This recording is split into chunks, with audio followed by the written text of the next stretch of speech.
Right, here we are. Oh, I want to sneeze. Yeah, look at that. Isn't that lovely? Excuse me.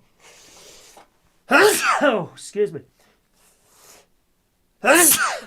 Sneezing away here this morning. That is a nice place. I like bright colours. If you go to the Caribbean,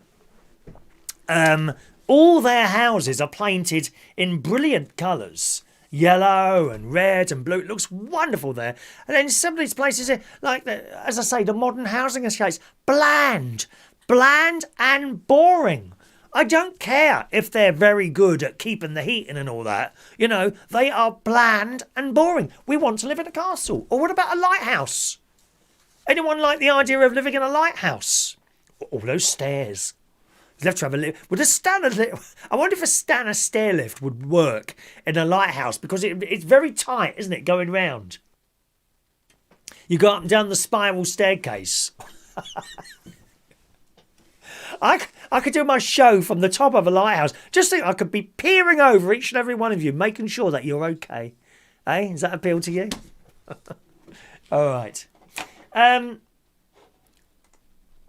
Is it Mandy? Oh, Mandy. Well, you came and you gave without taking. No.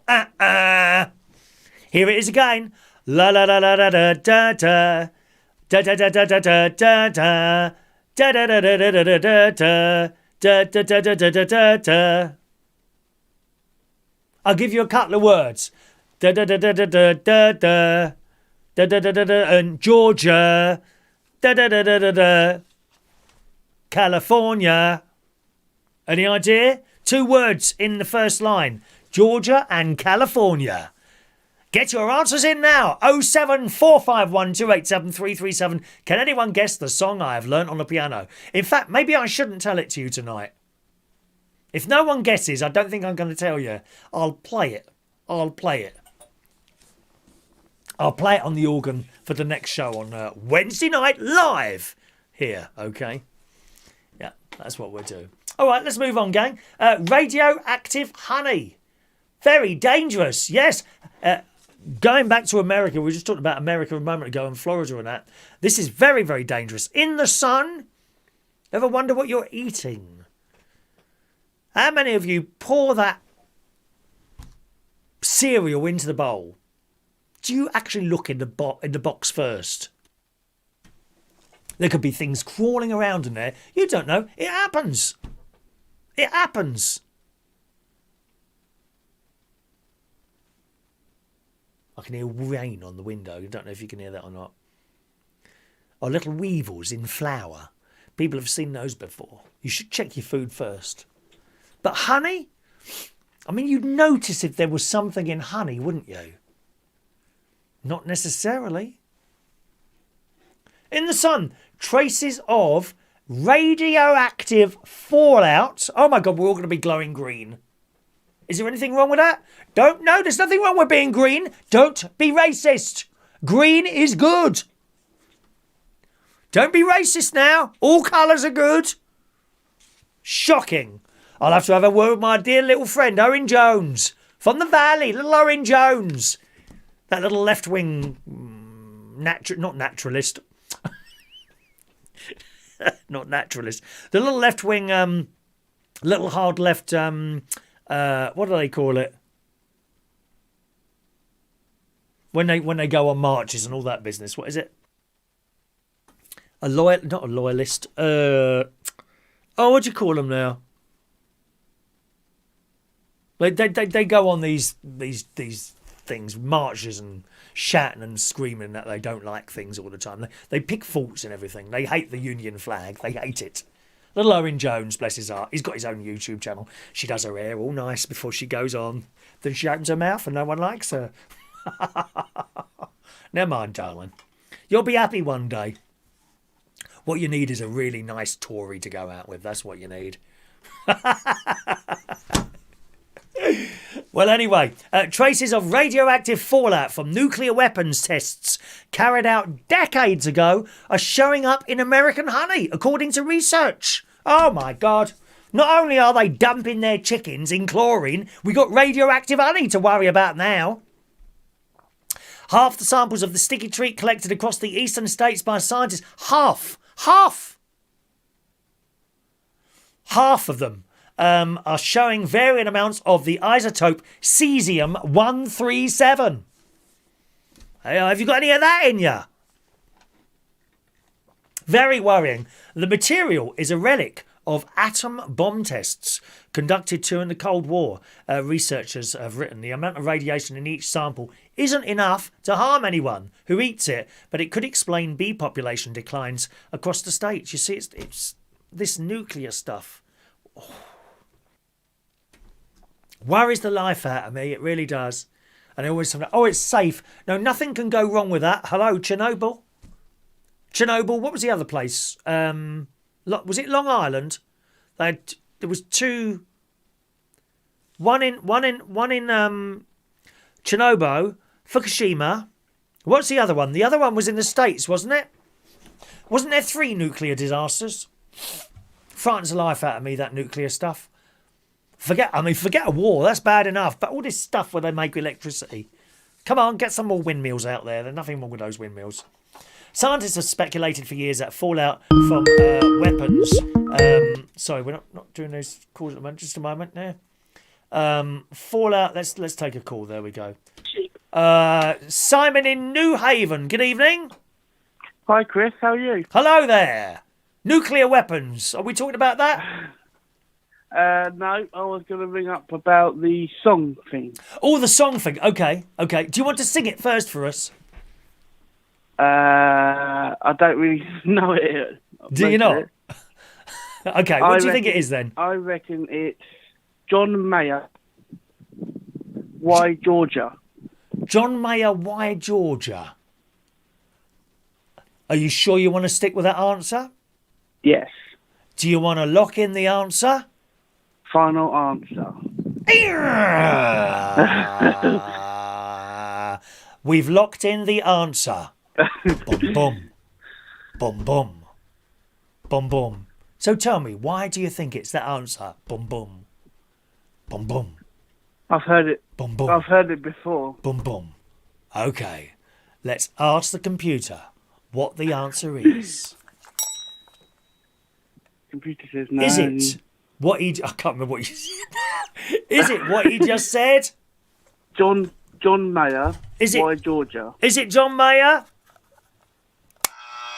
Oh, no, you got it wrong, Simon. Unlucky. Oh. Incorrect answer. Sorry, Simon. Never mind. Never mind. Is there anything else you wanted to talk about that we've been chatting about today? Yeah, the place I love to live. Pardon? Yes. The place I like to live would be Spain. Spain. Okay. Have you been before? No, but I've heard it's nice. I like to live by is it near Benidorm area? Okay, so we're all the night... Oh, you're a young person, aren't you? Yeah. So you've got all the nightclubs there and little pubs and things to go at. Before the lockdown, are you old enough to be going to these places now? 29. 29, I say you are. Were you someone who went to pubs or clubs or not really? I do karaoke now and then, but obviously since lockdown, I don't really go out. Well, you'd be fine in Benidorm. There's plenty of karaoke bars out there. Yeah. It's a long time since I was there. I was there in 1983, believe it or not. That's how long ago Really? that was, yeah. My one of my friends, actually my window cleaner, him and his wife have just moved out to Spain about 6 months ago. They sold their house not far from me here and bought a place in Spain, not Benidorm, much quieter, honestly, and he's got a pool and a big house and all this, and £100,000 left over. Really? But you yeah, see, my uncle said to me the other day that he liked to live in, is it Island of Wight or Isle of Man?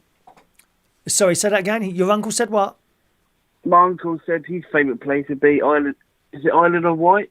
Isle of Man, I think it's called. Isle of Wight or the Isle of Man, there's two places. Yeah, he said he likes to live there because it's quite nice there. I don't know the Isle of Man. I know the Isle of Wight. That's quite a pleasant place. Yeah, we've got friends watching a show now who are from the Isle of Wight. Yeah, the only thing with Spain, it would worry me.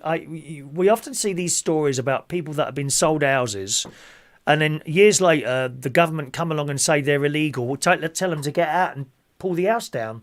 That would worry me. Really? Oh, yeah. Yeah, that goes on over there, Simon, but one of those things. Yeah. All right, then. Okay, Chris. All right, Simon, nice to talk to you. New Haven, Cheers, you Chris. are, aren't you? Have a lovely evening. New Bye-bye Haven, now. Yeah. Cheers, Chris. Bye Bye-bye. now. Bye. There we are. Simon in New Haven calling in tonight. Nice to have some different people calling in tonight as well, isn't it? That's really, really nice, that is. Ollie K. Ollie K. Ollie K says, is the song Peaches by Justin Bieber. Beaver. Got beavers on the brain today. I hope Mark Bowles doesn't have beavers on the brain. Beaver. Yes, Justin Bieber, Peaches. Correct. I get my peaches from Georgia. I get my weed from California. La la la la. I've learnt that on the organ. The only thing is the words are a little bit, so I'm hoping that people don't know what the words are when eventually I get to play this. Inappropriate words for a church, I'm afraid. But the tune's nice. I love that tune. It's really soul-y. Let's take another call. Finishing 7-6. Sorry, I don't know who you are. Who's that, please? My name's Luke. I heard you just spoke to my friend Finlay. Is that Luke? Yeah. Hello, Luke. Welcome along to the show, Luke. Whereabouts are you? I am Just the name of the town, that's all. You there? I heard you spoke to my friend Finlay too. Yes? Yeah, I just wanted to say hi.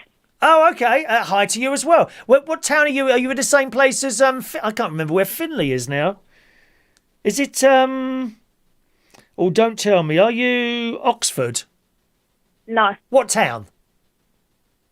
I'm not really in a town. Oh, aren't you? Oh, okay. If you don't want to say, that's all right. Just tell me. That's fine. Okay, Luke. Well, it's nice to speak to you.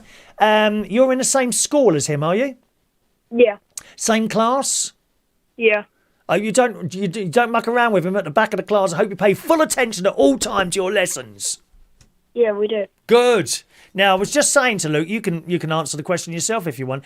Is there anywhere that you'd quite like to live? Perhaps an unusual place or country or like a house somewhere strange. Maybe you've seen something on the telly before. I think I'd quite like to live there. Is there anywhere that you might be interested in? New York. New York. Oh, wow. I take it you've not been there yet? No. Okay. Well, I can tell you, I've been there 3 times over many years. The first time I went there, I was 16. Okay. That would have been 1979, before you was even born. Was your mum and dad born before then, or are they even younger than me as well, I expect? Yeah, I think they're younger than you. Yeah, I'm sure they are. And it's a really busy place. 24 hours a day, I went to see a show. Do you know the show Mamma Mia? Yeah. Okay, so I went to see Mamma Mia there, and it finished at like 10:30 at night. So I came out of the theatre. This is where all the when you see New York on the telly, and it's all bright flashing lights and hundreds of people walking around all the time and busy cars. That is exactly how it is there. It really is. And you come out of this theatre at 10:30 at night, and those people that you saw during the daytime, there are still just as many people running around all over the place. It's really good. What is your favourite type of food, Luke? Could I say like takeaway? Yeah, of course you can. Yeah. McDonald's. McDonald's. Well, you won't have any trouble there. There's like a McDonald's on almost every corner. The best thing to do is lose a bit of weight before you go. Then you can get fat while you're there, and then just come back and do it like that. But literally, you'd never starve. As long as you've got a bit of money in your pocket, you'll never starve there. Every other shop seems to be like a fast food place. And I went in a pizza place there. I can't remember the name of the place, but it was like a chain, like we have Pizza Hut and Domino's. So it was like one of those where they have lots of branches everywhere. It was like the logo colour was green and white, and there was another colour. I think it was the Italian flag, those colours, right? And I went in there and I said, I'd like to order a pizza, please. And the bloke looked at me surprised. He said, "What? He said, what? A whole one?" I said, "Yes, please." Right, that's what I'd do in Pizza Hut. Order a whole pizza. Okay. I said, "Is it up there? $9.99, like $9, which would be about £7. What do you want? Just cheese and tomato, please. Thanks very much. I'll be sitting over there." "Okay, we'll bring it over to you." Right, okay. So I sat down, and while I sat down, I was watching these people going up and buying slices of pizza. Except the slices, one slice, except the slices, they did look quite big. I must admit, these slices of pizza. Anyway, so eventually, these two people were carrying, I thought, where are they going with that? They had a table and a pizza. But this pizza was big. Guess where it ended up? In front of me. Where?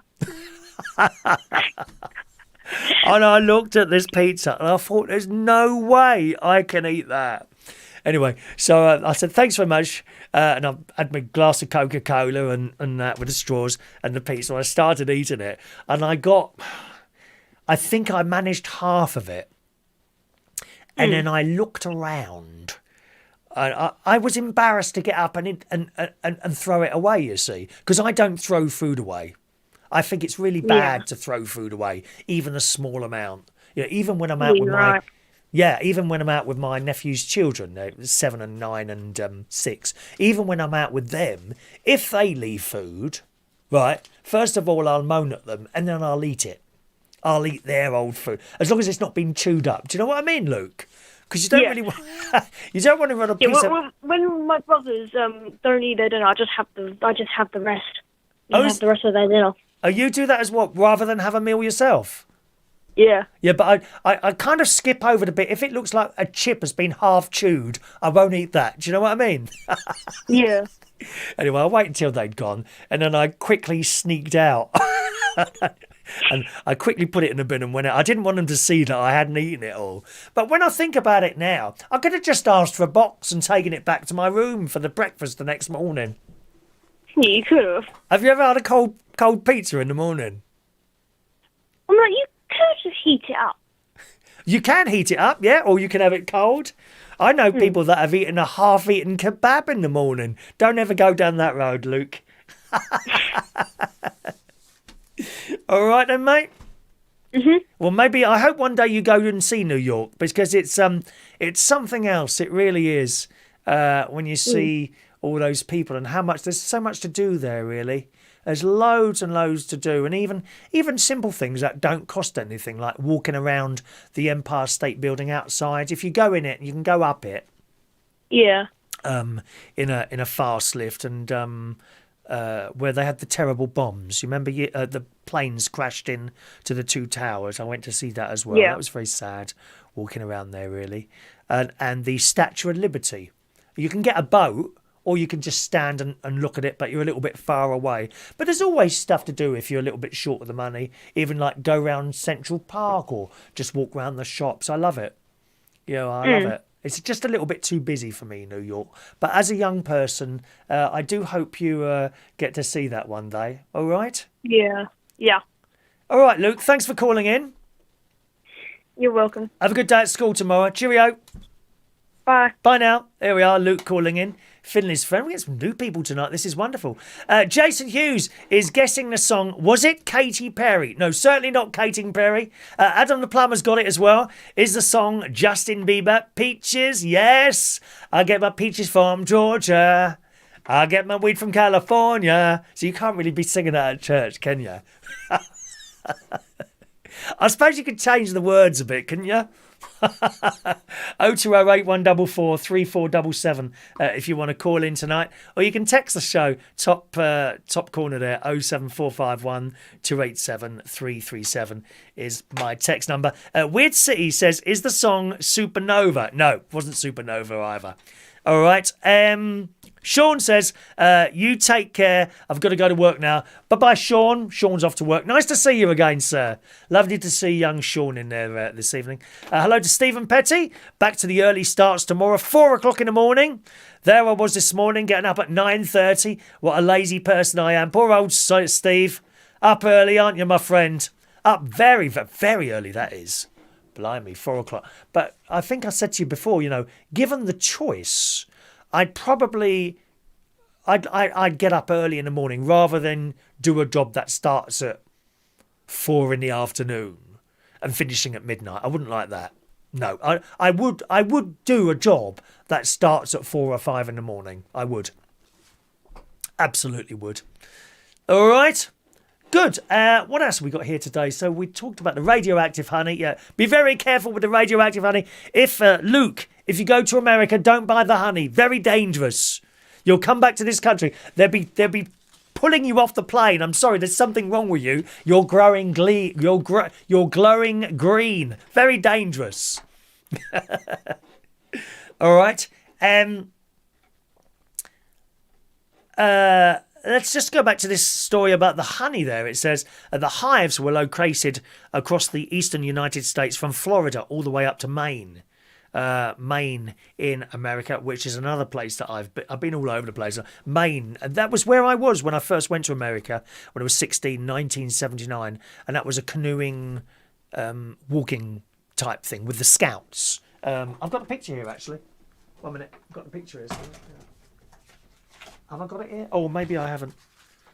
I've got some old pictures here. Oh my God! Guess who that is? Guess who that is? Huh? Who's that? August 1965. Look, it's me. Me and my lovely mum. I've got these pictures out. Here's my mum again. This is with my niece Tracy, who's married with her own family now. Look at these lovely photos I dug out. Here's a picture of me DJing at a place called Harpo's in Earls Court. Look at that one. A record! And what else have I got here? Here's me DJing on a paddle steamer. This is the Waverley paddle steamer, which I did this job 3 or 4 times. It was a great job. As a scout friend of mine, Simon, there, and we're actually on top of the paddle there. Believe it or not, we had to fake it a bit. You couldn't play records; they just jumped. So, and I was aware of this problem before I took the job on. So I literally taped everything. I made like 4 tapes. 45 minutes each. Literally lobbed them in, and I made it look like I was DJing. You'd be surprised how many people do that, actually. They've already got a set already done, possibly by someone else, and they just stand there and make it look like they're DJing. Technically speaking, that's why I had to do that there. Anyway, so do be very careful if you're eating honey in America. They say that it won't harm you, but, how many times do we hear that? It won't harm you. They say that time and time again, don't they? Let's have a look here. What else have we got here? Stephen Petty. I've read Stephen Petty's text there, haven't I? Okay. The annual shop around for electricity time is here again for me. Yes. I shall be on the internet in the next few days looking around who's going to sell me the cheapest electric and gas. Every year you should do this. Very important. Don't just take the re-signing up thing. Same with house insurance. Same with everything. Mobile phones. You get nothing for loyalty in this day and age, I'm afraid. You won't. You will be ripped off. Especially car insurance. Watch that one. Watch that one. Always shop around. And I've got to do that with my electricity soon. At the moment, I'm with Shell Energy. I think my sister's with OVO. Depends where you are in the country because it's different for everyone. So every time your energy thing comes up, and they should tell you, your agreement is up on this date. I'm now within a month. It actually finishes at the end of the month. So I've now got a month to find someone else or stick with them. Actually, I stuck with them last year. They came out to be the cheapest ones still. If I stick with them this year, it looks like my price will go up £17. across the whole year. So that's not bad, is it? £1 a month, dear. Can't grumble at that. All right. So remember that. Time to shop around for your electricity and gas. Rachel said, lovely photos. Yes, I must. You see, I don't have a scanner here. I don't have one of those scanners. So, I mean, it's. You can take a picture of a picture, so to speak, but it never looks always a bit. You've got to get the. If the light's shining on it, you get like a glare. It's like me holding it up there now. Look, watch. If I hold it in the wrong way. You see, you'll get see that light there? You get that little glare of the light. So you've got to kind of hold it at an angle. Well, when you're taking a photo, the best way to do a photo of a photo is in daylight. Put it on the floor, not sunlight, just daylight. Hold your camera above it. Turn the flash off, because if you flash, it just doesn't work really at all. Hello to Amelia Phillips. Good evening, Amelia. Glad you're back, she says. Thank you, Amelia. It's been nice, dear. It has been nice having a little holiday. But even better to be here. Even better to be here. Guess what Gemma's going to try? Anyone want to lose a bit of weight? Yeah, we all do, darling. Don't worry about it, please. Well, I do. I've put on £5 since I've been away. 3 weeks. £5 in 3 weeks. Not good, is it? Chips and chocolate and ice cream and what's it and crisps. The funny thing is I don't feel that I've eaten that much. Just different to what I normally eat. That's the problem. I haven't done too bad today, I suppose. I've had a bit of bread, but... Well, Gemma Collins is trying another method of weight loss. I don't think I'd want to do this one. Would you? Would you do this? And if you would, ring me. 0208 144 3477. Gemma Collins is going to extreme lengths to get into shape. Now, I know some of you like Gemma Collins. I just don't think she's got any talent at all. But the TV people, they put her on time and time again. So, whatever. Gemma Collins is going to extreme lengths to get into shape, stripping naked to... Oh, sorry. Oh, a bit of sick came up then. Oh, bit of sick just came up. She's stripping naked to burn off fat in a freezing cryotherapy machine. Now listen, I won't go swimming in a river because it's too cold. I'm not going to go in a cryotherapy machine. Sounds frightening, doesn't it? The Towery star filmed the treatment for fans on Instagram as her body was plunged into minus 200 degree temperatures. I can't believe that. Minus 200 degrees? Wouldn't you just... You'd shatter, wouldn't you? It's like being out... Have you ever been out when it's really cold and someone touches your ear? Oh, the pain. The pain. Pain and suffering. Pain and suffering. Mandy Davenport gives that out. It says the treatment sees that... Would you do this? The treatment sees the body exposed to very low temperatures and is favoured by top footballers as it helps the regeneration of muscles and is believed to boost the immune system. Wow. It can't be minus 200. Surely not. When you could always go on the... what's that train? The Netflix... What was that TV series on Netflix with the long train? Oh, I can't remember what it's called now. Not the Polar Express. I was going on about it last year. What was that? What's that train? Ice train. Netflix. I can't remember what it was called now. Ice train. Snowpiercer. Remember Snowpiercer? That's how people get punished on Snowpiercer. If you've done something bad, they got a hole in the side of the train. Snowpiercer is this TV programme. It's a series. There's 2 series so far. And it's freezing cold outside. Someone's built a very long train. Selected people are on the train. They survive. Everyone else is dead because it's so cold. And as a punishment, they got a hole in the side of the train. They put someone's arm out of it while it's going along. And they leave it out there for X number of minutes. When they pull it in, it's frozen solid. And they get a hammer and smash it off. Horrible way to go. Just the arm, not you dead. Anyway, Gemma, 40, screeched and squirmed. I very much doubt she squirmed. Honestly, I don't think there's enough room in the machine, is there? Screeched and squirmed as she stood in the cryotherapy chamber for 1 minute. Hopping from side to side, the brave star sang Jason Derulo songs to distract herself from the horrific cold. We always know it's a Jason Derulo song because he sings his name at the beginning of the songs, doesn't he? Jason Derulo. I like Jason Derulo songs. We must have one tomorrow morning. Sharing the clip on Instagram, she says, "Yes, I'm naked." Oh, God, the thought in my mind. Minus 180. Sunday health healing my body. It's the best at burning fat in her cryo machine. Oh my God, blimey. There must be some dangers associated with that, surely. That can't be good for you. Plunging yourself into ice cold temperatures like that. It says, Gemma followed the session by using a lymphatic draining machine. Do you want to see a picture of her in this machine? Oh my God.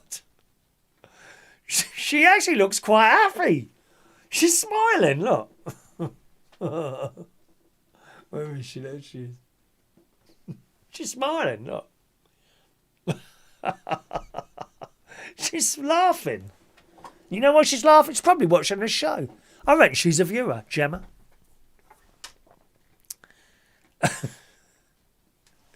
Her followers were intrigued. I don't know about that, really. Cryotherapy involves the application of sub-zero temperatures to treat diseased or dead tissue. For tailored treatments, it can be applied via a spray gun or cotton swabs to certain parts of the body. Don't they use it like a gassing to treat warts, don't they?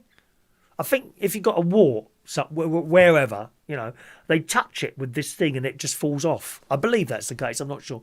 It says a whole body treatment involves getting into a body-sized capsule up to your neck while liquid nitrogen is pumped into the air, cooling the entire chamber to minus 200 degrees centigrade. Nah. Argon gas is sometimes used, but nitrogen is the most common in cryotherapy. Celebrities and athletes are known to use it. God. I don't know about that. That must have dangers associated with it, don't you think? Very worrying. Not something I would try, and I can see from you that's not something you'd try either. Good God. Right. What else on the show today? How many game shows can you watch on a Saturday night? And in the same sort of thing on here, what TV shows would you like to see Prince Harry in or hosting? Now, I'm very proud of my little advertising thing today. There it is. I think that's probably one of the best little advertising things that I've ever done to promote tonight's show. Didn't get any more viewers, but that's hardly surprising. But I'm very proud of that. Can I just leave that up for a moment or two? Eh?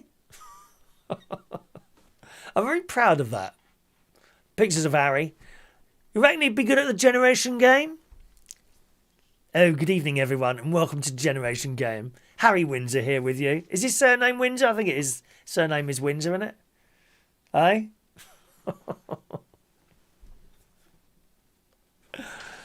Because he's been on the telly, hasn't he? Harry's been on the telly.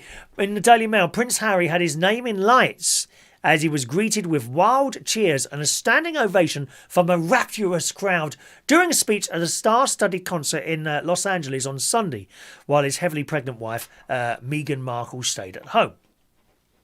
Harry, who's 36, is he the same age as my nephew, I think, 36, told the audience of vaccinated frontline workers, "Every single one of you are awesome," before urging them to look beyond ourselves as he joined A-list Hollywood celebrities via at VaxLive, an initiative to encourage rich countries to share vaccines, which I'm totally for, incidentally.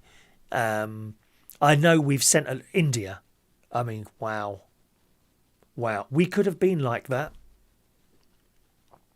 If we hadn't have acted, I think we were still a bit slow in acting on the virus, but if we hadn't have acted, we would have been like India. Terrible to see what's going on there. Really awful.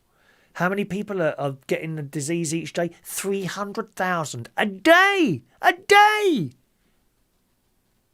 Awful. And we've sent a little bit over. You know, any amount of stuff that you send to someone, whether it be one item or 10,000, is good. You know, but they need more. Maybe we can clobber together and send some more stuff off. And the other countries as well. Who else sends stuff to India? Some of the others must do, surely. So I'm totally on with that. You know, you can't be safe until everyone is done. Until everyone's vaccinated, you can't be safe. All it takes is one person to come into a country that's fully vaccinated, or not. It would never be fully vaccinated because you've got the anti-vaxxers, you know, don't want to take the injection. So you can never have a country fully vaccinated unless you force them. And you can't really do that, can you? No, not here. You can do it in China, but not really here. Can't see that somehow. Got my second one next week, actually, my second vaccination. But, yeah, so there he is on the stage. And that picture, which I'll show you again as it spent so much time doing that. There you go. That picture there of Harry is taken from. I've kind of done that.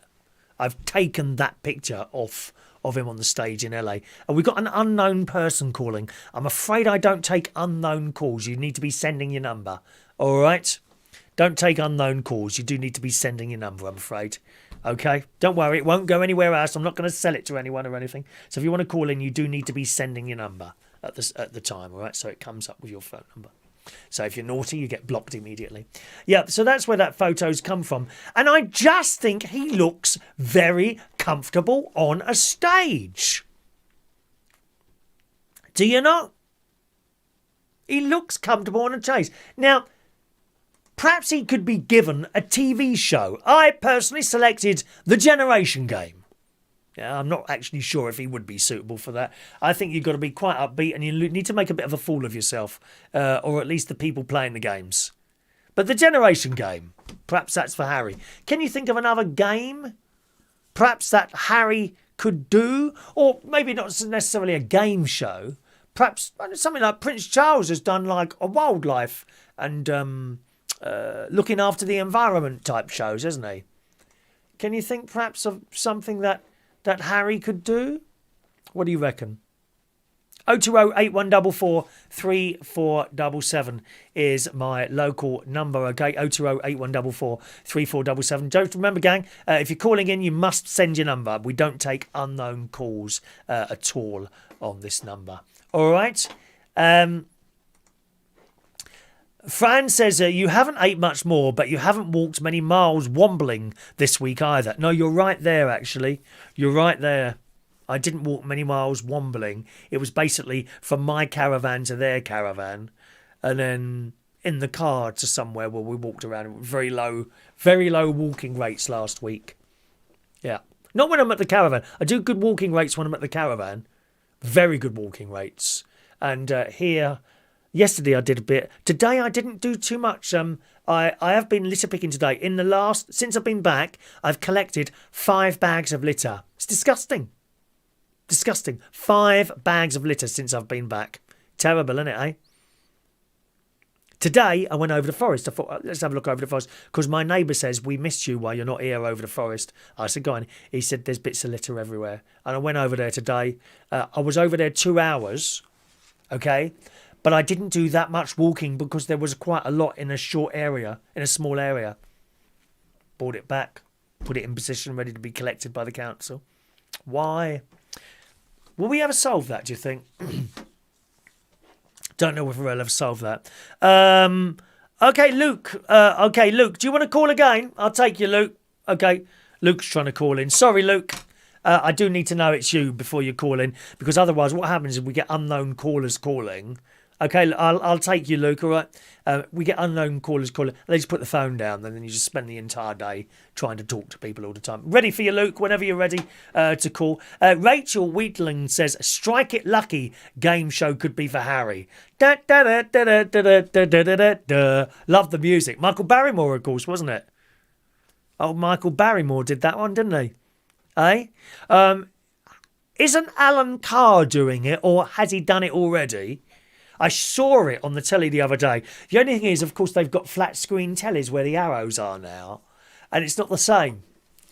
I mean, when you look at the old Strike It Lucky with Michael Barrymore, it looks really old now because it's got those old fat televisions on shelves all the way going down. He was funny, weren't he, Michael Barrymore? Terrible what happened to him, really. Really terrible. Really terrible. Ready for you, Luke? Give us a call, Luke. All right, Mr. Trott is trying to call in. And what do you think Harry could do as a TV show? Would you like to see him? Perhaps you'd like to see him host some sort of environmental show. He'd be good at that, I think. Perhaps something on racial issues. Or maybe that should be left to his wife. She's the one that sort of knows more about that, perhaps, than he does. Something like that. Or a game show. And this kind of ties in with something someone said to me today on the phone, Danny, about, he said there was quite a lot of game shows at the moment on the telly. And I thought, well, I think there's one on BBC One and there's one on ITV. He said, no, there's loads of them on. Go and have a look at the schedule. So I did. And I was shocked to see how many game shows are on the television on a Saturday night. I think they've gone a bit over mad on them. And we do like it. I've liked game shows in the past. My favourites being The Golden Shot, Bob's Full House, Every Second Counts, and of course The Generation Game with Bruce and Larry Grayson. Not the other ones. And certainly not Mel and Sue. Dreadful. Dreadful. Absolutely awful. Boring and bland. Give us some entertainment back. So I looked at the schedules, and he's quite right. BBC One, Saturday night just gone. 5:25, Celebrity Mastermind.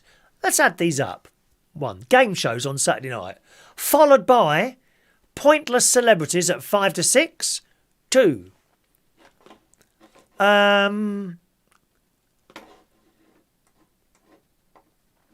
You trying to call in, are you? I don't know why you can't call in. What's happening when you try and call? What's happening when you try and call in? I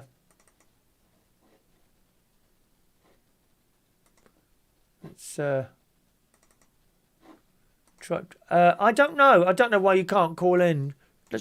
Shall I try the number myself? Hang on a minute. There's something going wrong with it. I doubt there's something's gone wrong. Hang on a minute.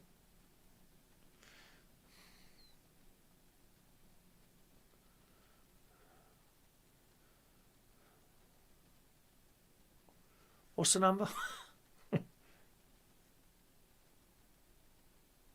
Let's try and call that. Yeah, it's working. Don't know why you can't call in, Luke. Give it another go. Give it another go. Tell me what's happening there. It's just ringing and going to answer phone, is it? Try it now. Try it now. See what happens. I'm watching it now. Watching for your number to come out. Anyway, 5:25, Celebrity Mastermind. 5 to 6, Pointless Celebrities. 2. 20 to 7, The Hit List. 3. These are all game shows on Saturday night. 7, I Can See Your Voice. 4. So there's 4 on BBC One. 4 game shows, one after the other. Odd, innit? Don't you think that's odd? Why is there so many game shows? But it's not just them. So 4 on BBC One. ITV. Here we go. ITV Saturday night. Last just gone. In for a Penny. 1. Game of Talents. 2. Alan Carr's Epic Game Show. 3. And then it's the Jonathan Ross Show. So there are now 7. 6, yeah, 7. There are 7 game shows on television on Saturday night. That's a bit overkill, isn't it? 7 game shows?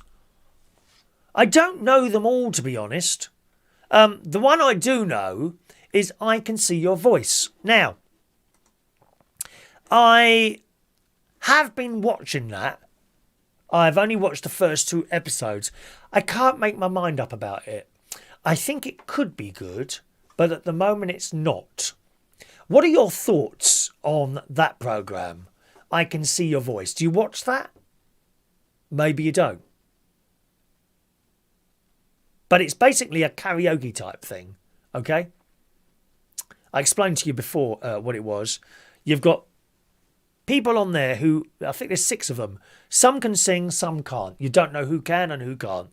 There is a panel of celebrities again, and it's the same old faces. You've got that one who's the new one on this morning. Alison someone. Jimmy Carr's on there. I've only seen the first 2 so far. And I have to say, Nadine Coyle from Girls Aloud was on this particular episode that I watched this afternoon. I thought she was pretty good, actually. But I don't understand why we got to have all these celebrities on there. Doesn't make sense to me. Why you'd have those just making comment and that sort of thing. And then you have the 2 contestants. And basically, there's £10,000 in the pot.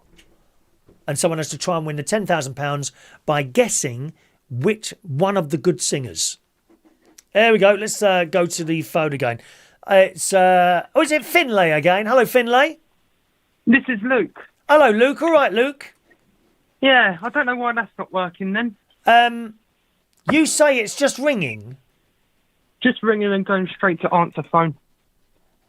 I wonder if that's because you are an unknown person.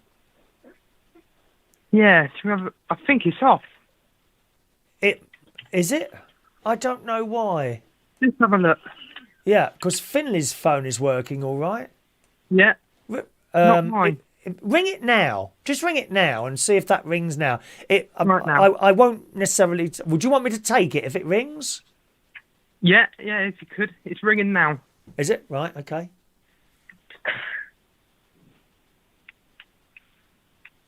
Nothing happening.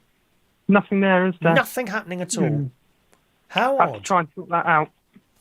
Yeah. I mean, you Wonder came up when it was unknown person. It came up, and obviously I didn't take it until you told me it was you. Then I waited for it, but it hasn't come back. Sorry, I don't, it's Luke, isn't it? Sorry, I don't know, Luke, why that would be. Anyway, what can I do for you, Luke? What can we talk on his phone? Is that all right? Yeah, that's good. Fine. What was that? Yay. Hello. Hello, Luke. Go on. Hello. I just wanted to say hi. Hello, Luke. Yeah, I'm very well, thank you very much. And I hope you're well as well. Are you Finley's brother? Yes. Brother, how old are you? Oh, he's gone now. His brother probably took the phone off him. or either that or he was cut off. Call again if you want to. Call again if you want to, Luke. Just going back to this thing here on the TV programmes. Yeah. So I can't make up my mind about that voice programme on BBC One. I Can See Your Voice. It's just... The host is Paddy McGuinness. And much that he is good at all his jobs, fed up seeing the same face again. It's I think for me, it's about seeing the same faces time and time again. I think we could get rid of that panel of experts. I think we need another host in there. I was gonna say Bradley Walsh or someone like that. Let's take another call. Oh, are we having trouble with this tonight, aren't we? George Bond. Good evening, George. Good evening, Chris. Hello. How are you? All right? Yes. Have you got any TV shows that Harry could host, do you think? I was thinking I don't know. Don't know? No. No, okay. Do you watch that programme on BBC One Saturday night, I Can Hear Your Voice, or I Can See Your Voice? Do you watch that? No. Oh, okay. Right, what are you calling about then? I was just helping you with that Skype thing. Yes. I have Skype, Yes. and if it comes at unknown the first time, it automatically blocks that number. But it can't block the number if it doesn't know who it is. Yeah, that's why, because it comes at unknown, then it automatic blocks. Oh, how strange. But what if I was to close the program and reopen it? Shall I try that? Not while I'm on the call to you, no. Oh, no, that's not a good idea, is it? I mean, perish the thought of cutting you off, dear. Yeah. But when I come off the call, yes. Right, okay. I'll do that when you come off the call. We'll close it and reopen it, and perhaps Luke can try it then. He's having trouble with his phones tonight, our phone system. You like what I sent you by email, though? I've seen that, yes. The picture that you put up on Facebook earlier, I saw that, yes. Yeah. Yes. Oh, of course, I always forget. I can take a picture of it and show people, can't I? This picture you did. 1 minute now. Where is it now? How many email addresses have you got, George? Why have you got so many email addresses? I've got 2. Why is that? One's my personal one, right, and one's my work one. Okay. Yeah. There you go. So George took this photo earlier. There we go. Is it a photo you've taken or something you've made? Something I made. What, you drew that? No. What it is you can get them from an artist. What you do is you have a long thing with a point, and you scratch the thing off. It makes it into a picture. Oh, nice. Does that take a very long time to do? Yes. Oh, right. A steady hand. Oh, okay. Great niece Evie, she has this thing, and it's like a picture of I think it's a pony or a horse.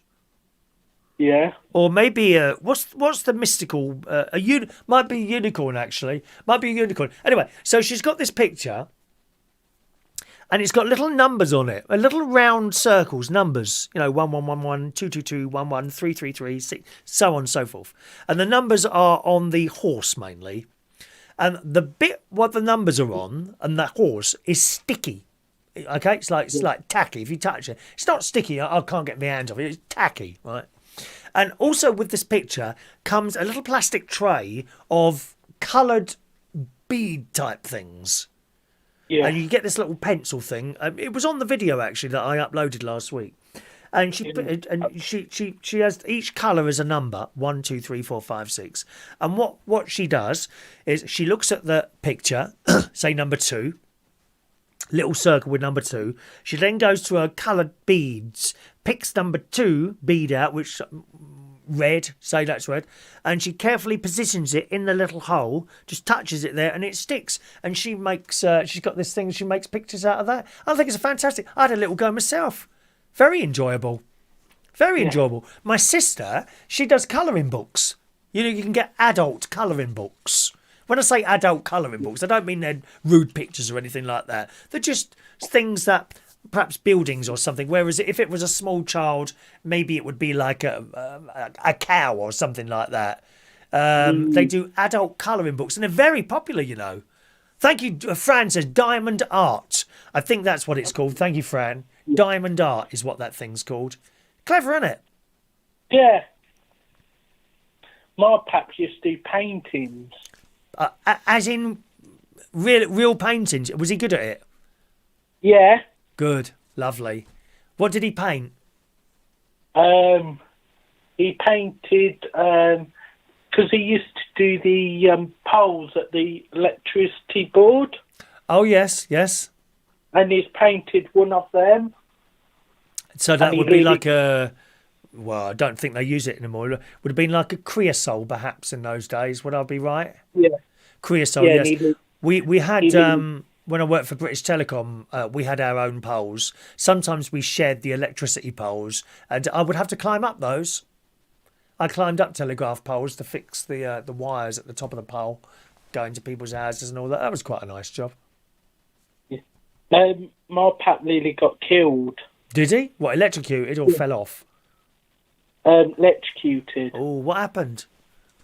What happened was it was snowing that day.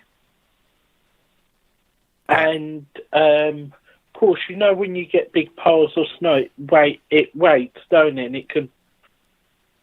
And it got that much, and he just flew off the other side. Oh, gosh. Looking up, he ended up in the bush. Not bush, sorry, a soft field. Right. How did he get electrocuted? Was it the snow made the connection, did it? Right, I'm with you. Yeah, because it's water, isn't it? Of course, yeah. I mean, we were always told if it ever rains, you come down. If it starts raining while you're up a pole, you come straight down. We're always told that. Yeah. Very dangerous. What was the other thing as well? Yeah, man, did you see on the radio today you was on? My nan moaned at me because I wasn't watching you. Why would she? So she's now moaning that you're not watching me? Yes. Well, did you tell her it's radio and not television? Yeah.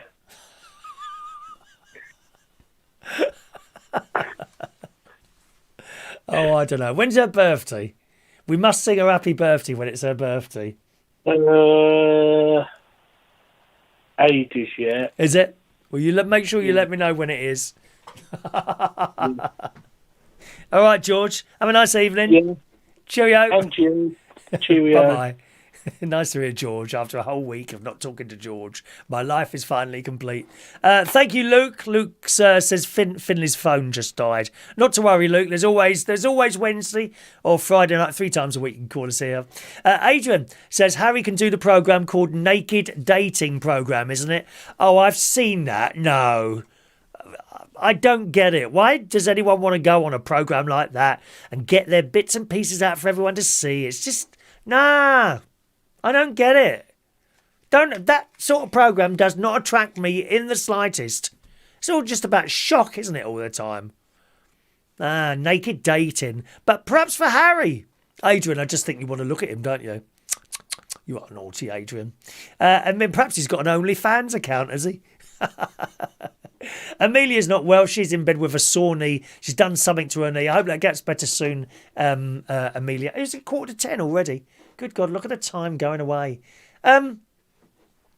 So that's the whole game show thing. I think they've gone way over the top with the amount of game shows there are.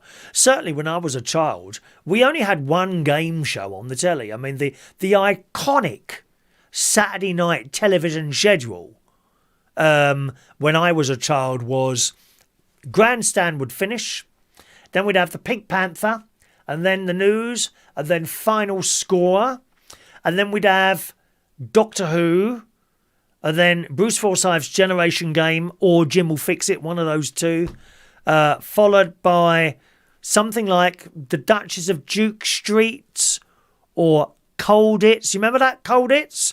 Da da da da da da da da da da da. I've got that as a music bed, which I play now and again. By the way, I've got 2 new music beds. Sadly, I can't play them for you on this show because we're getting into copyright trouble, but I can play them on the radio. You'll hear those tomorrow. One is the BBC election election night music. Oh, it's very dramatic. Very dramatic. It's a bit like the closing song I've got for this. It's a bit like this. It's just like that. Very dramatic. And also, I now have an instrumental of Peaches by Justin Bieber. Not my playing on the piano. Not my playing.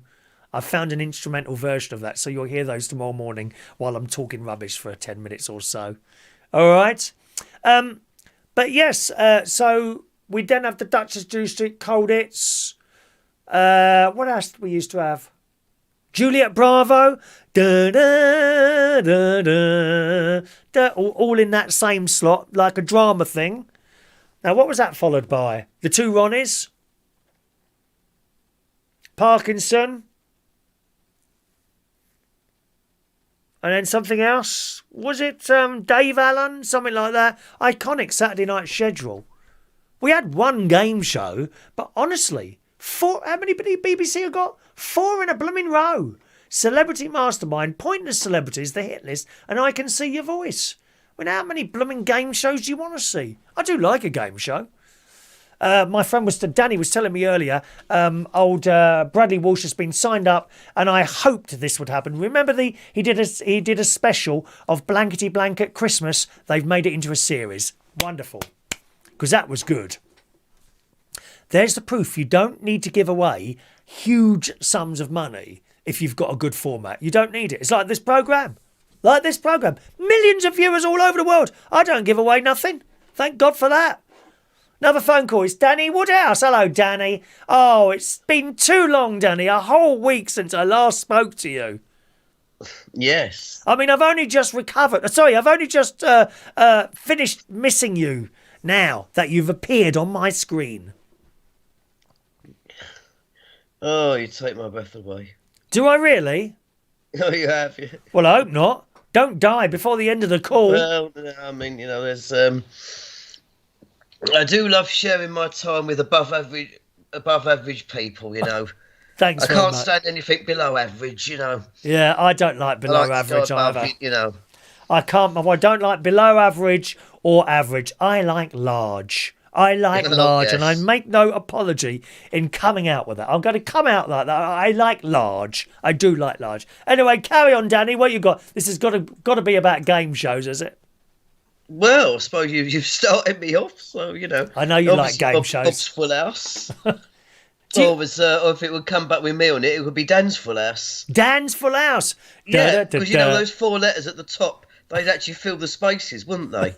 I tried to get the theme music to those, but sadly, the bloke who wrote them, when he moved, he got divorced and he moved. Johnny Mealing.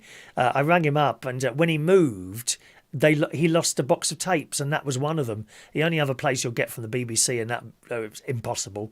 Unless you know someone in there who would be willing to get you a copy of it, you just wouldn't be able to get hold of it. So I was after the theme music to Bob's Full House and Every Second Counts. Now, they're on YouTube, but they got clapping over them.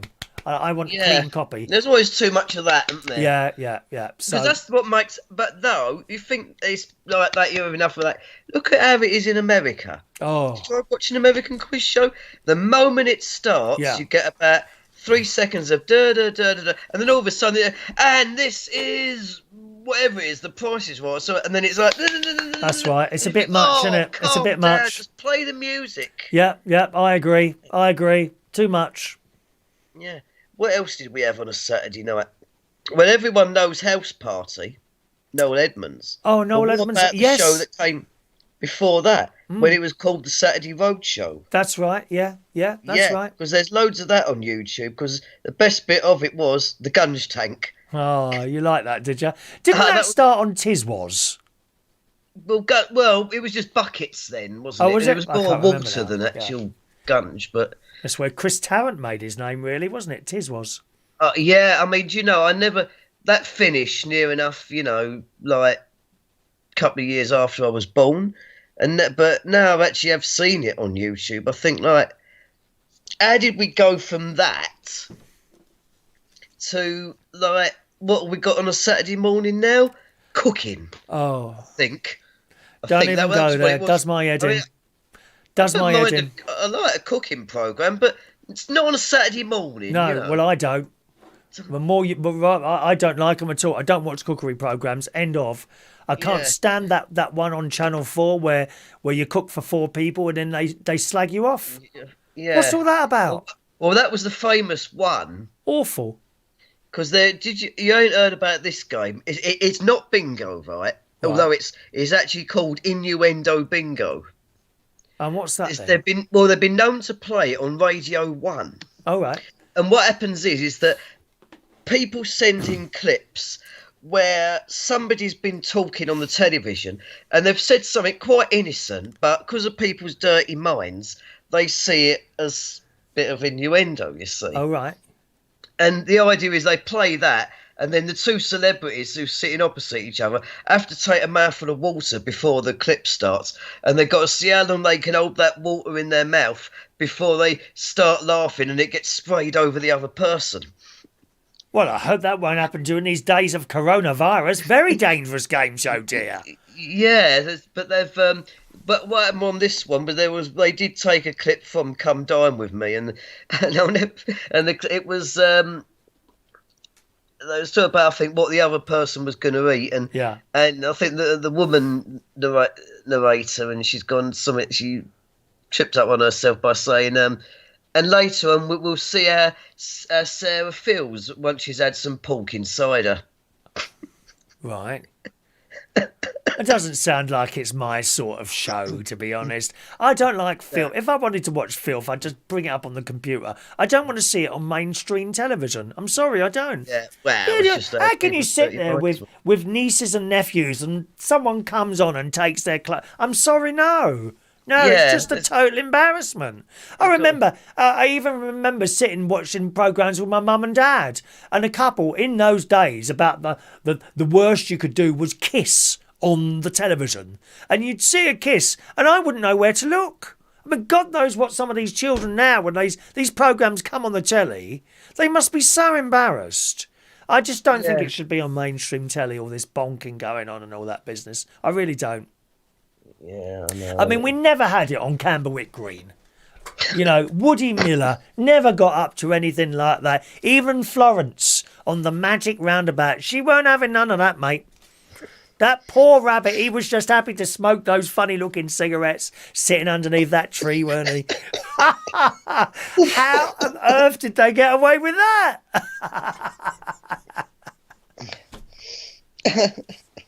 Oh, it's unbelievable. But even that was before my time. No, we've had some funny things. There is space out there for some good game shows. New ones, you know, Blankety Blank's fantastic, and I love it, and it's great to. Well, have I noticed what you did earlier, because you was doing a bit of a take the rise thing out of them programs, and you mentioned that phrase for all these, because most of these modern quizzes, they're all based on the piss easy multiple choice format that a 5-year-old could have invented. Yeah, and they always, because you said it, and they're always saying this now. Do you want to lock in that answer? That's right. Yeah. That is a common stock phrase. Yeah. What's all that about? What's all that about? Yeah. Now, personally speaking, I would prefer things that. Well, I mean, blankety blank. Now that's quick. You know, they ask the question. They got 30 seconds to think. Okay, what's your answer? And you've got to give your answer there and then. That's it. Similar to University Challenge. I prefer the fast answering. What's 1 + 1? 2. None of this, well, I mean, 1 + 1, it could be, I don't know, is it 3? Just give us the damn answer. Just give us the answer. And I think you think the same as me. University Challenge, that's quite a quick moving thing. The only thing is with University Challenge, Dan, and I don't know how you are with it, but I'm too thick to know any of the answers. Well, you'll be surprised. Because there has been times, it's meant to be tough.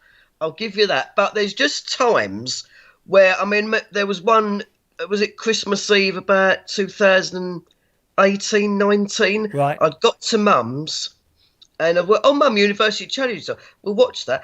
And I got it on and I can remember the question. See if you get it right. What is the Latin for the place where you went to school? The Latin for what? The place I went to school? Yeah, or college or whatever. Go on, I don't know. Go on, what is it? Well, they asked the question. I mean, it was worded a bit different, but I went, alma mater. And it went, yeah, and I went, yes! Alma mater? Yeah. Is that Latin, is it? Yeah, that's what. Yeah, that's when you talk about your school. You say that was my alma mater. I've no idea on that. No idea. Yeah. No idea at all. Another question I think was only last year was the sort of sticky substance that is made from whatever or something, and is used to make a food product. Right. That's associated with the town of Pontefract. Oh, not molasses, is it? No, I don't think so. Marmite? No. That's not sticky, is it, really? Is Marmite sticky? No, it's not, is it? I don't think no. it's... Well, no, go on, what is it then? Well, town of Pontefract, yeah. Pontefract cake, licorice. Oh, well, but do you like licorice? I'm not Oh, really vile stuff, vile. And the funny thing, that you know that those Bassets, the licorice, all sorts. Yeah. With the little men and things like that they make. See, they try and con you into thinking that tastes different. No, it doesn't. It's still vile. Yeah. You think Same you're about thing. to eat this strawberry flavoured thing, and it's not. It's just totally and utterly vile, that stuff. Oh, no. Oh, yeah, I know, yeah. So, just one final question. Yeah. The Bermuda Bowl is a contest in which sport game? I have to say sport/game because of people that see it. The Bermuda Bowl. Oh, yeah.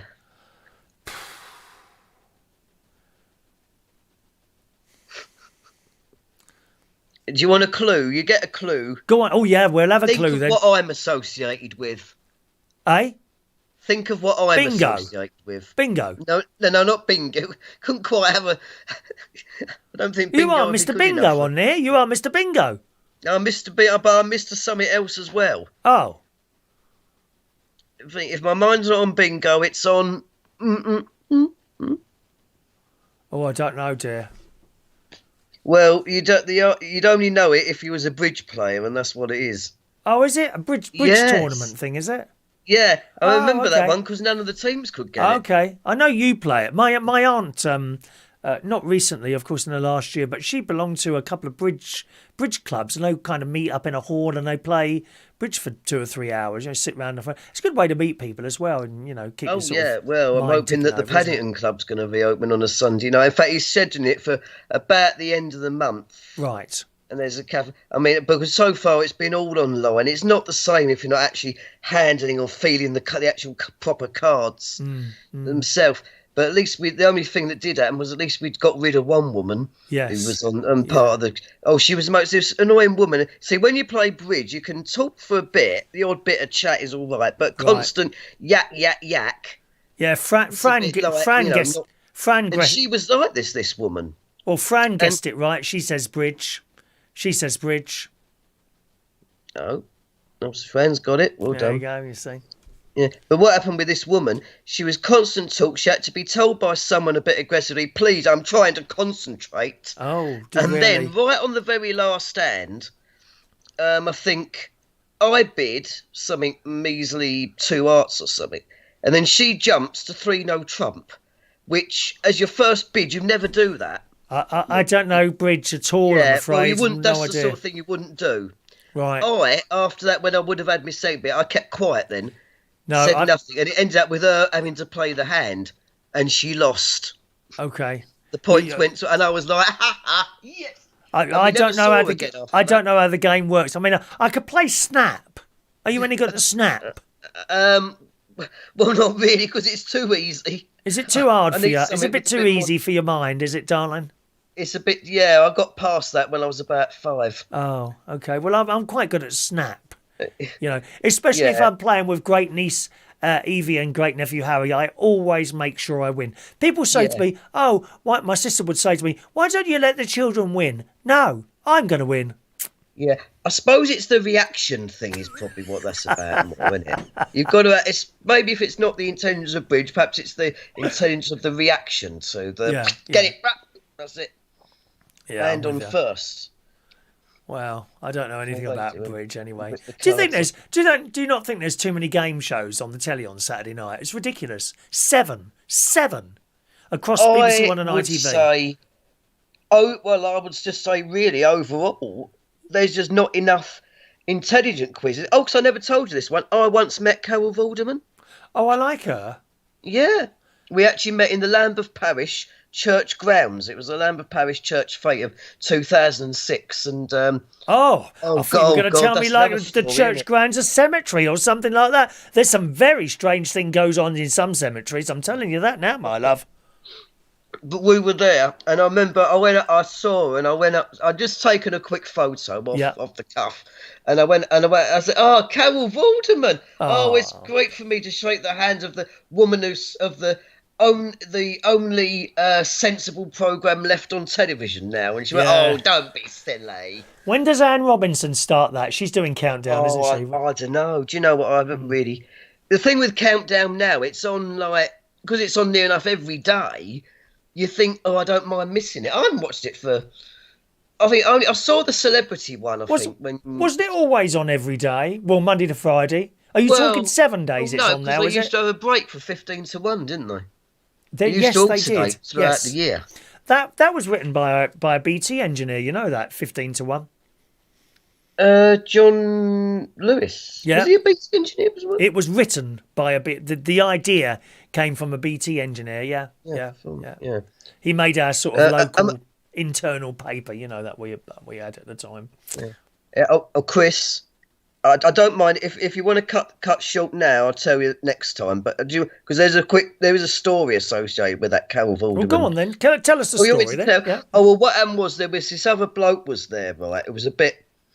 Well, put it this way. It was the hottest day of the year, and he's wearing a huge, great big winter padded coat. And he started talking. I could smell this stink coming towards. I was like, "Oh, please! Oh, no. No." But what happened was his camera broke. Yeah. And he said, "Oh, could you take a photo for me with Carol Vorderman, please? I'll send you the money you can get it printed. I will send you a check, the money, if you just give me your details." So I thought, all right, I'll do it. So I'd done all the printing of it and all that, sent it off to him. And obviously the way I write letters in the old-fashioned way, it's got what was my mum. I'm not going to reveal my mum's address, obviously, but my mum's address at the top. Let's say it was Raynham, Essex, like that. And so he got it. It was all right. A couple of weeks went by, and then the most strangest thing happened of all. Can you believe this, right? A letter come through our door, and you know what it had on the front of it? It had Carol Vorderman, my mum's address, Raynham, Essex. How strange. Yeah, and it was actually from him. And he'd say, "Dear Carol Vorderman, can you open the fate in wherever it was, somewhere near where he lived?" He actually thought Carol Vorderman lived at my mum's address.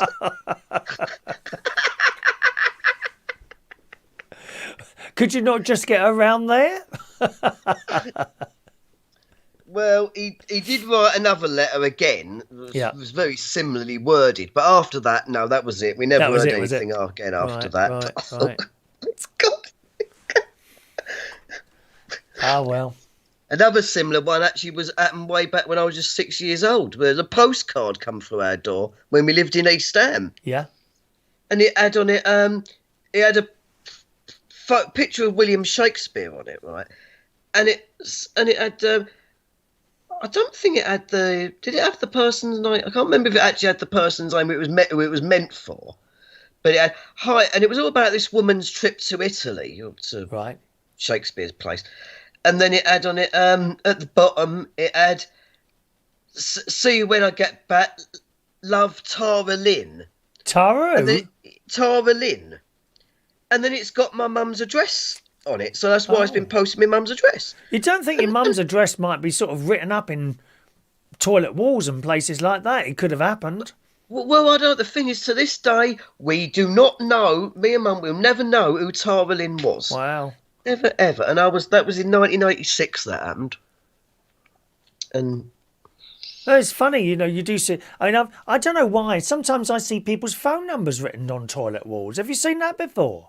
Well, funny, in Romford Market, there used to have these old toilets in the middle of Romford Market, and you'd go in there to do your whatever in there, and there would be all this like so and so wants a can't use them words, but.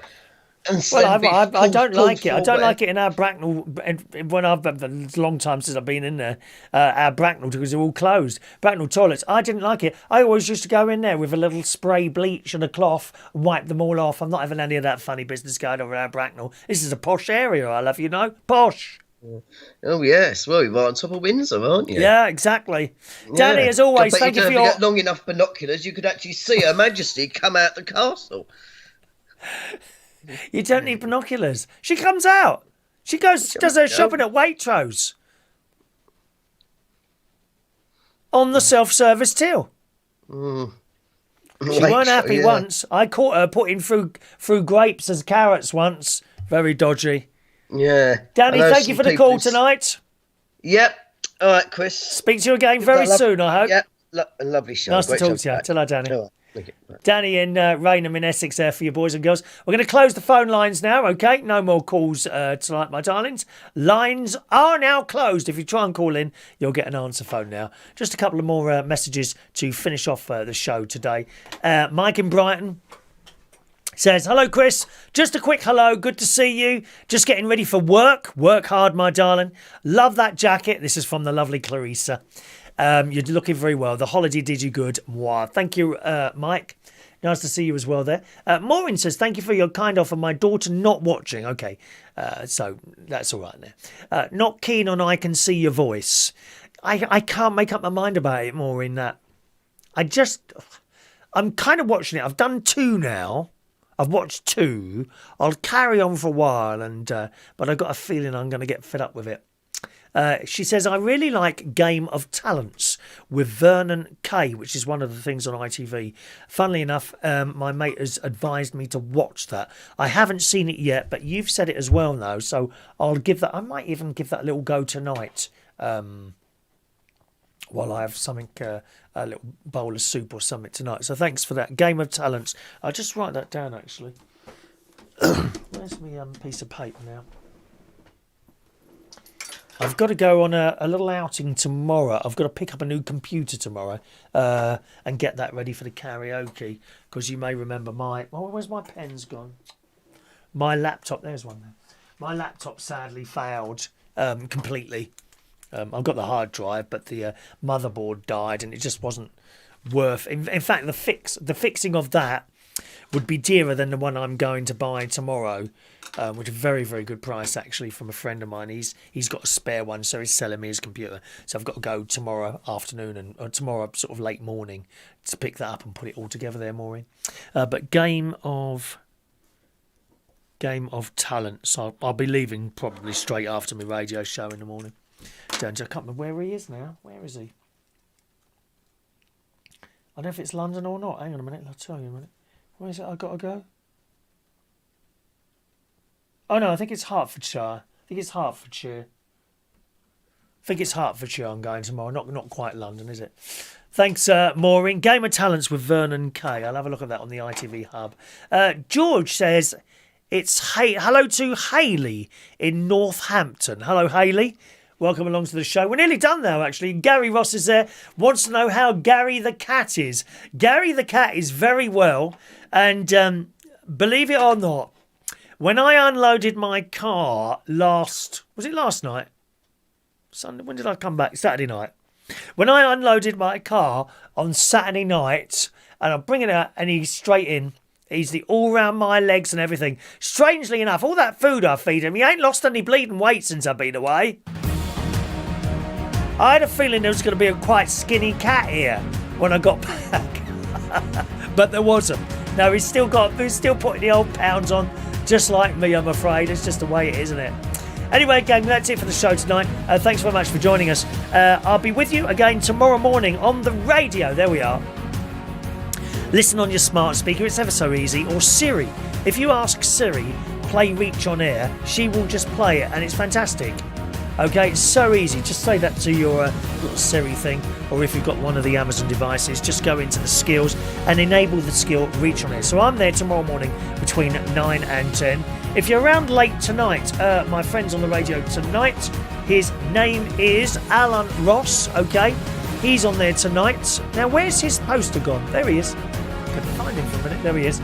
He's on Reach on Air tonight, same radio station, between midnight and 3 o'clock. We'll have another chat show on Wednesday night. 8 o'clock Wednesday night is our next chat show on this channel. Thank you ever so much for all your messages and your phone calls tonight. I'll see you again on this channel Wednesday night, 8 o'clock. Enjoy the rest of your evening. Good night now.